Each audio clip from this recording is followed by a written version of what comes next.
안녕하십니까. 크리스천 스페셜 아카데미의 김대강 목사입니다.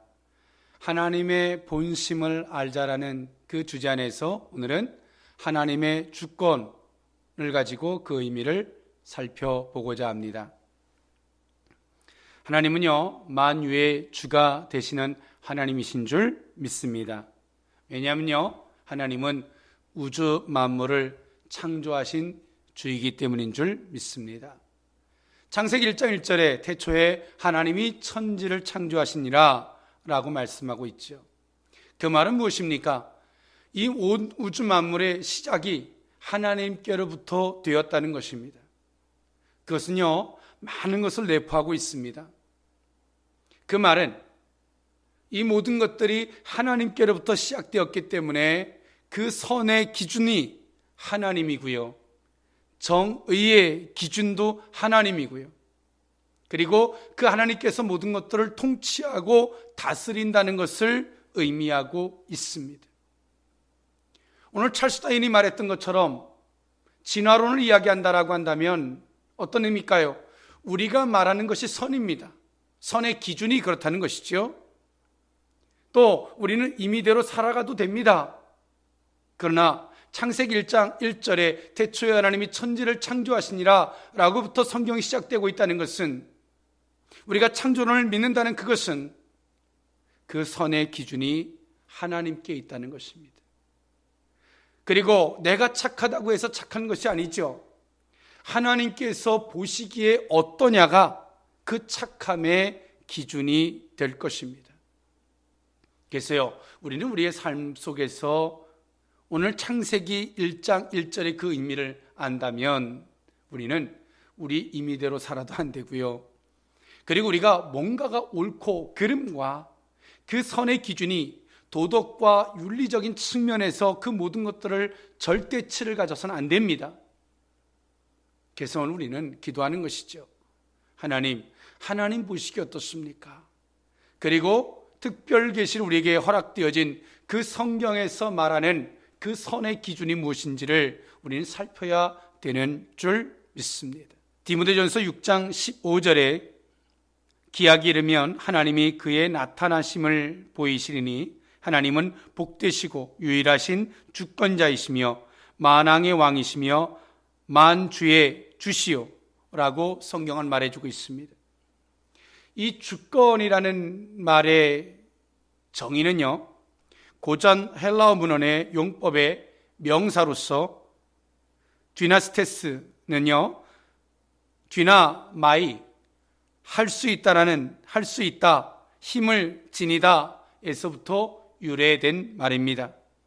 어떤 것을 할 수 있는 자라는 의미를 갖고 있는 것입니다. 하나님은 모든 것들을 세우기도 하시고 폐하실 수 있는 분이신 줄 믿습니다. 그래서 하나님은 말씀하시죠. 나는 긍휼히 여길 자를 긍휼히 여긴다 라고 말씀하고 계십니다. 하나님이 보는 기준은 사람과 다릅니다. 이사야 말씀에 내 생각과 너희 생각이 다르다라고 말씀하심과 같이 말입니다. 오늘 우리는 하나님의 모든 것들의 주권을 인정하고 나면 우리의 삶은 아주 클리어해지게 됩니다. 복잡한 것이 아주 쉬워집니다. 날아가는 참새도 하나님이 허락지 아니하면 떨어지지 않는다라고 성경은 말해주고 있습니다. 오늘 하나님의 주권 안에서 받은 모든 것들을 바라보면 우리의 신앙의 방향, 또 우리의 신앙이 어떻게 해야 되는가, 그 대상이 무엇인가를 분명히 보여주고 있지요. 저는 얼마 전에 이런 문자를 하나 받았습니다. 사단의 관계, 또 악한 영들의 역사, 우리는 이것을 조심해야 합니다 라는 문자를 받았어요. 또 그 악한 영의 역사와 그 미혹됨을 통해서 세계의 역사가 이렇게 흘러왔다 라는 문자를 받았죠. 아차하는 순간 그 문자에 동의를 할 뻔했습니다. 그러나 우리가 하나님의 주권 안에서 바라보면 어떻습니까? 사단도요, 하나님의 허락하신 그 영역을 넘어설 수는 없습니다. 욥기서를 보면 그 사단이 와서, 악한 자가 와서 시험하고자 하지만 하나님께서 그것을 허락해 준 영역만큼에서 할 뿐이죠. 우리는 어둠과 싸워야 되겠죠. 어둠과 어떻게 싸워야 될까요? 빛을 향해 나아갈 때 어둠은 물러가는 것인 줄 믿습니다. 우리가 사단아 물러가라, 사단아 물러가라 라고 싸우는 게 아닙니다. 하나님의 뜻하심을 향해 나아갈 때에 사단의 미혹도, 사단의 유혹도, 그 모든 것들이 물러가게 될 줄 믿습니다. 그러나 오늘 우리가 영성이라고 말하는, 영적인 신앙이라고 말하는 그것이 무엇입니까? 예수의 이름을 들고 그저 사단과 꼭 무슨 칼부림을 하듯 전쟁을 하려고 합니다. 그것이 대단히 영적으로 성숙한 것 같이, 뭔가 영적으로 탁월한 것 같은 것으로 우리는 받아들이고 그렇게 이해하고 있습니다. 여러분, 정작 그럴까요? 사단도요, 우리 속에 미혹하고 유혹할 게 없으면 더 이상 우리에게 미혹하고 유혹할 수 없습니다. 오늘 우리가 그것을 통해서 하나님의 뜻하심이 무엇이고 하나님께서 내게 말씀하심이 무엇인지를 헤아리고 그 앞으로 나아가야 되는 것입니다. 예수님은요, 40일 금식이 끝나시고 난 이후에 성령께서 예수님을 이끄셔서 마귀에게 시험받도록 이끄셨습니다. 그런데 예수님이 어떠셨을까요? 그 마귀와의 시험을 그저 마귀와 자체의 싸움을 하고자 했을까요? 그렇지 않습니다. 예수님은 하나님의 주권을 인정하는 것이고요, 또 하나님의 말씀대로 나아가고자 하셨는 줄 믿습니다. 돌덩이가 떡덩이가 되게 하라, 예수님은 하실 수 있으십니다. 그러나 예수님은 그렇게 하지 않습니다. 하나님의 말씀으로 살아가고자 하십니다. 여기서 뛰어내리라, 성전 꼭대기에 세우고 뛰어내리라, 천사가 받들 것이다, 그럴 수 있습니다. 그런데 예수님은 그렇게 하지 않습니다. 주 너의 하나님을 시험하지 말라라고 말씀하시죠. 그렇게 하지 않아도 나는 하나님을 믿는다, 하나님이 나를 사랑하는 것을 믿는다 라고 말씀하고 계시죠. 그리고 사단은 또 말합니다. 내게 절 한번 해라, 그러면 이 천하만국을 내게 주겠다. 예수님이 이 세상에 오신 미션이 무엇입니까? 이 천하만국을 구원하는 것입니다. 어찌 보면 예수님은요, 천하만국이 목적이었다라고 말한다면 절만 한번 하면 아주 쉽게 이룰 수 있습니다. 그런데 예수님은요, 아무리 천하만국의 구원일지라도 그 자체가 목적은 아닙니다. 주 너의 하나님을 경외하라. 예수님은요, 하나님을 경외하는 것이 당신의 사명인 것을, 당신의 본분인 것을 너무나 잘 알고 있죠. 오늘 우리도 마찬가지입니다. 하나님이 주권을 인정할 때 이에 마귀는 떠나가고 천사가 수종드는 역사가 있게 될 줄 믿습니다. 오늘 우리는 사단 자체와 싸우고 있습니다. 그 거룩하시고 존귀하신 예수의 이름을 들고, 예수의 이름을 들 줄 몰라도 그 예수 이름이 담겨져 있는 그 본질, 그 핵심은 모른 채 겉껍데기 예수의 이름을 들고 사단과 싸우고 있는 것입니다. 예수의 이름의 핵심은 무엇입니까? 하나님의 말씀대로 살아가고자 하셨던 분이십니다. 하나님을 온전히 사랑했던 예수의 이름입니다. 예수의 이름이 무엇입니까? 하나님을 진정 경외하는 것이었는 줄 믿습니다. 우리는 하나님께서 그 사단을 허락하심, 사단을 왜 허락했는지, 그것은 성도들의 성화를 위한 것이고 성도들의 온전함을 위한 것일 뿐이지 한시적인 것입니다. 그 자체가 아닙니다. 우린 그것을 알아야 합니다. 사단도 하나님의 주권 아래에 있는 것에 불과한 줄 믿습니다. 오늘 우리의 신앙은 한 번쯤 점검해 보아야 할 부분이 있습니다. 이것이 분명해지지 않으면 우리는 영성이라고 추구하는 그 모든 것들을 통해서 우리는 그것이 뭔가 탁월하고 영적인 엄청난 현상들 가운데서 내가 우월한 것처럼 보이지만 얼마나 그것이 허구적인 것이고 얼마나 어리석은 것이며 그것도 사단에게 미혹받아서 속고 있는 것인지를 우리는 알아야 합니다. 귀신은요, 또 악한 사단들은 성도들을 이렇게 간교하게 역사하고 있습니다. 그 현상들을 향해서 여러분 쫓아가지 마십시오. 그건 또 다르게 사단에게 속을 뿐입니다. 우리의 신앙이 하나님의 주권을 인정하는 신앙으로 돌아오십시오. 사단도 하나님의 허락하심 그 영역을 벗어날 수 없습니다. 여러분, 이 시대의 크리스찬 성도 여러분, 기도합시다. 그리고 깨어납시다. 진정 사단의 역사를 참되게 이겨낼 수 있는 것은 오늘 예수님께서 마귀를 물리쳤던 것처럼 이에 마귀는 떠나가고 천사가 수종되니라 말씀했던 것처럼 하나님의 주권을 인정하는 저와 여러분의 복된 신앙이 되어야 할 줄 믿습니다. 성경 한 구절 보고자 합니다. 야고보서 4장 12절의 말씀해 보니까 입법자와 재판관은 오직 하나님 한 분이시니 능히 구원하기도 하시며 멸하기도 하시니라. 너는 누구에게 이웃을 판단하느냐라고 말씀하고 있습니다. 우리가 앞서 말씀드렸던 것처럼 사단을 주제로 보면 사단일 뿐입니다. 사단이 하나님과 꼭 싸움의 대상인 것처럼 보이죠. 그러나 하나님의 주권, 하나님의 통치 속에서 바라보면 그 사단은 성도들을 세우기 위해서 한시적으로 잠깐 불의의 도구로 사용하실 뿐인 도구에 지나지 않음을 우린 기억해야 할 줄 믿습니다.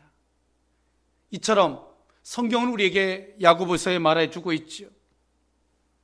우리는 그 법을 준행해야 할 자지 판단자가 될 수 없음을 어찌하여 너는 이웃을 판단하느냐라고 말씀하고 있습니다.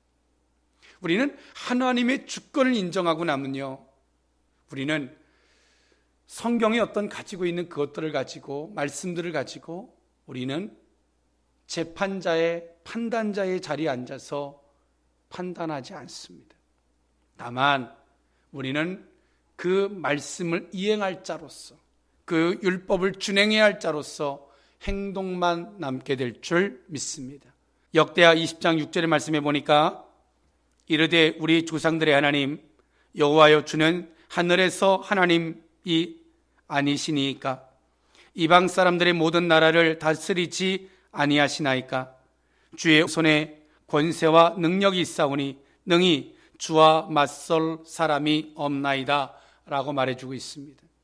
하나님은요, 이처럼 사단도 불의의 도구로 잠깐 사용할 수 있는 것처럼 하나님은요, 나라를 세우기도 하시고 나라를 폐하기도 하시며 왕을 세우고 왕을 폐하기도 하십니다. 우리나라도 얼마 전에 선거가 있었습니다. 여러분이 원하는 지도자가 됐을 수도 있고요, 또 원하지 않는 지도자가 됐을 수도 있습니다. 그런데요, 우리는 알아야 합니다. 하나님께서 세울 자를 세우시고 폐할 자를 폐함을 우리는 알아야 합니다. 그런데요, 하나님께서 항상 온전한 자만을 세우는 것은 아니라는 것입니다. 하나님께서는요, 왕을 세울 때, 그 때론 나라를 세울 때에 그 백성들이 어떤 마음을 갖냐에 따라서 때론 불의한 왕을 세우기도 하시고요, 그 백성들이 합당한 마음을 가질 때에 하나님은 선한 왕을 세우기도 하셨습니다. 그런데 오늘 우리는 그 왕 가운데서 어떤 혼란을 겪습니까? 하나님이 세우셨으면 완벽한 진짜 제대로 된 왕을 세웠을 텐데 왜 이럴까? 혼란스러울 때도 있죠. 그럴 수도 있을 것입니다. 그런데요, 하나님은 상대적으로 그 왕들을 세울 수 있음을 우리는 알아야 합니다. 여러분, 그럴 때 우리는 어떻게 행동해야 할까요? 왕을 바꾸기 위해서 노력하는 게 아니죠. 우리는 그것을 통해서 우리 각자를 돌아봄이 옳을 줄 압니다.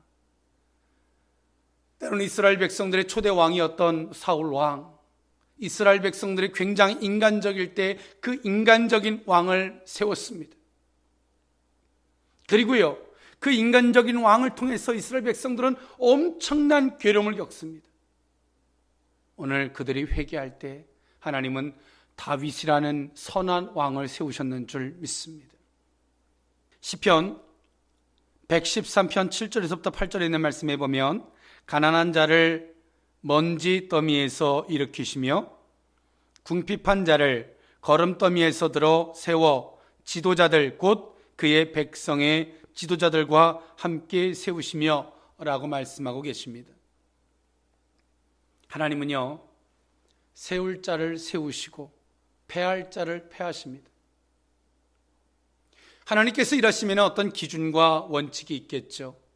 만왕의 왕이시며 모든 것들을 창조하시고 당신의 주권 속에서 이 모든 것들을 이끄시는 그 하나님이 보시는 기준에 따라서 그리 하실 것입니다. 오늘 우리 크리스찬들이요, 때론 지도자 자체가 되고자 하면 하나님은 그것을 용납하지 않습니다. 하나님은 먼저 신앙인이 되고 그 속에서 그 역할, 때론 그 지도자의 역할을 감당하기를 하나님은 원하십니다. 여러분, 다윗에게도 어떻습니까? 하나님은 그 다윗에게도 먼저 신앙인이 되게 하시고 믿음의 사람이 되게 하시고 그를 그 다음에 지도자가 되게 하셨습니다. 그러나 사울은 어떻습니까? 신앙인이 되지 못함 속에서 지도자가 되었을 때의 인간적인 지도력이 곧 그런 정치가 자신을 패망으로 많은 사람들을 불의로 이끄는 계기가 되었음을 우리는 알아야 할 줄 믿습니다. 하나의 예를 더 들까 합니다. 우리가 믿음의 조상으로 여기는 아브라함이 있죠. 여러분, 그 아브라함 어떤 사람입니까? 존경받는 사람이죠. 대단한 믿음이 있었던 사람입니다. 그 아브라함에게도 실수와 허물이 있었죠. 그가 하나님의 말씀을 따라 그가 가나안에 왔지만 여러분 어떻습니까? 하나님의 말씀이 그곳에서 복을 주시겠다라고 했지만 기근이 올 때에 하나님의 약속을 붙들고 내가 죽고자 하며 하나님의 말씀을 붙들고 믿음으로 그 모든 기근을 싸워 이겨내지 못하고 그는 점점점 남방으로 애굽으로 가게 됩니다. 한 번에 단번에 간 게 아닙니다. 그도 한 발짝 뒤로 가서 또 하나님을 바라보고 한 발짝 뒤로 물러가서 하나님을 바라봤을 거예요. 그리고요, 그 아브람도 나 하나의 문제라면 견딜 수 있지만 내 이 족속 다 죽을 수 있어요. 엄청난 고민을 했을 거예요. 신앙인으로서는 하나님 앞에 엎드려서 하나님 앞에서의 처분을 기다릴 수 있지만 지도자로서는 어떤 하나의 선택이 모든 것을 죽일 수 있고 어려워질 수 있기에 그는 그럴 수밖에 없었겠죠. 그가 애굽으로 갔을 때 더 많은 문제가 기다리고 있습니다. 자기의 부인 때문에 내 족속이 이제 멸망할 수 있습니다. 여러분, 아브라함은 어떻습니까? 자신의 부인 사라를 그 애굽의 왕의 침상에 밀어넣습니다. 우리는 이것을 아브라함의 실수라고 말합니다. 그러나 진짜 그것이 아브라함의 실수였을까요? 아브라함은 아직 신앙인이기보다는 지도자적인 결정을 하고자 하는 것입니다. 여러분, 아브라함이 얼마나 대단한 사람인지를 제가 말씀드리고자 합니다. 자신의 부인을 내어 주고라도 자신의 족속을 구원하고자 하는 것입니다. 여러분, 그럴 수 있습니까? 한 지도자가 내 부인을 줘서라도 내 이 족속의 멸망을 막고자 하는 거예요. 소를 희생시켜서 대를 얻고자 하는 것이죠. 여러분 같으면 그런 결정을 할 수 있겠습니까? 내 부인을 줘서 내 이 모든 족속을 멸망을 막겠다. 여러분 그럴 수 있겠습니까? 부인과 사이가 안 좋으면 그럴 수 있겠죠. 그러나 쉽지 않은 결정이죠. 이 일로 아브라함은요, 아직까지 그는 지도자의 모습이 보여지고 있죠. 사라는 어떨까요? 그도 그 지도자의 부인처럼 일 이후로 아브라함에 대한 원망을 하지 않습니다. 그 여자의 또 그 남자죠. 대단한 사람들입니다. 한 지도자로서 엄청난 선택을 하고 있는 거죠. 내 가족의 희생을 통해서라도 그 족속의 구원, 피해를 막겠다고 선택했던 아브라함의 모습, 대단한 결단력입니다. 그러나 하나님 보시기에는 옳지 않은 겁니다. 하나님은요, 지도자이기 이전에 신앙인이기를 원하셨는 줄 믿습니다. 하나님은 그 지도자적인 선택이, 아브라함의 그 지도자적인 선택이 얼마나 잘못된 것인지 그것을 깨닫게 해주시죠. 그리고 아브라함에게 하나님은 다시금 그가 신앙인이 되기를 원하고 계십니다. 우리는 때론 지도자적인 선택을 하려고 할 때가 있습니다. 아브라함처럼 말입니다. 때론 소의 희생을 통해서 대를 얻고자 하는 이런 선택을 하려고 할지도 몰라요. 이 세상에서 보면 지혜고 현명한 것이고 탁월한 것일 줄 몰라요. 그러나 하나님 보시기에는 그러한 모습이 아닙니다. 하나님 보시기에는 우리의 뭐의 신앙이 잘못됐는지, 하나님의 말씀을 저버린 것에 대해서 돌아보고 우리는 그 믿음에 대해서 점검하며 하나님 앞에 무릎 꿇는 신앙이 되어야 할 줄 믿습니다. 아브라함은 다시금 돌아와서 다시 신앙의 모습으로 가고자 하죠. 오늘 우리의 신앙이라고 하는 것은 그런 것입니다. 오늘 우리의 신앙의 모습을 버리고 단순하게 지도자적인 모습을 선택하고자 한다면 그것은 이 세상 사람들의 정치의 논리에 가까울 뿐입니다. 우리는 변해야 합니다. 우리가 무엇을 하고 무엇을 하지 말자는 이야기가 아닙니다. 우리가 먼저 신앙인이 되면 정치도 할 수 있고 그 어떤 것도 할 수 있지요. 왜? 그가 정치인처럼 때론 지도자처럼 보이지만 하나님 보시기에 그는, 그의 속사람은, 그의 본질은 신앙인이기 때문에 그렇습니다.